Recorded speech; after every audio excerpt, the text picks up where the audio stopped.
అందరికీ నమస్కారం అండి. నేను మీ revathiganesh. Welcome to our channel. ఈరోజు నేను మీ ముందుకు ఎందుకు వచ్చానంటే, ఈరోజు ఫస్ట్ కార్తీక సోమవారం కదా.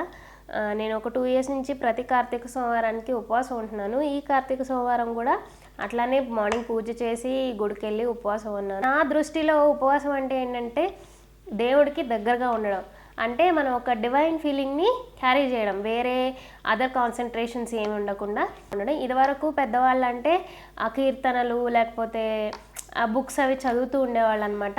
ఆ దేవుడిది శివుడిది పెయింటింగ్ డ్రాయింగ్ వేసుకుంటుంటాను. చాలా వరకు అట్లనే వేసి అప్లోడ్ చేసిన వీడియోస్ ఉన్నాయి యూట్యూబ్లో.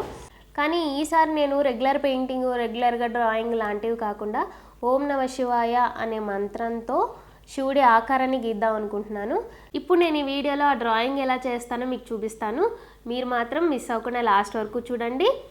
ఇప్పుడు మనం ఏమాత్రం లేట్ చేయకుండా డ్రాయింగ్లోకి వెళ్ళిపోదాం. కమాన్. నేను ఆల్రెడీ రఫ్గా స్కెచ్ చేసుకున్నాను పెన్సిల్తో. ఇప్పుడు నేను ఓం నమ శివాయ అనే మంత్రంతో డ్రాయింగ్ స్టార్ట్ చేయబోతున్నాను. ఒక్కసారి స్టార్ట్ చేసే ముందు మనస్ఫూర్తిగా శివుని తలుచుకుంటాను.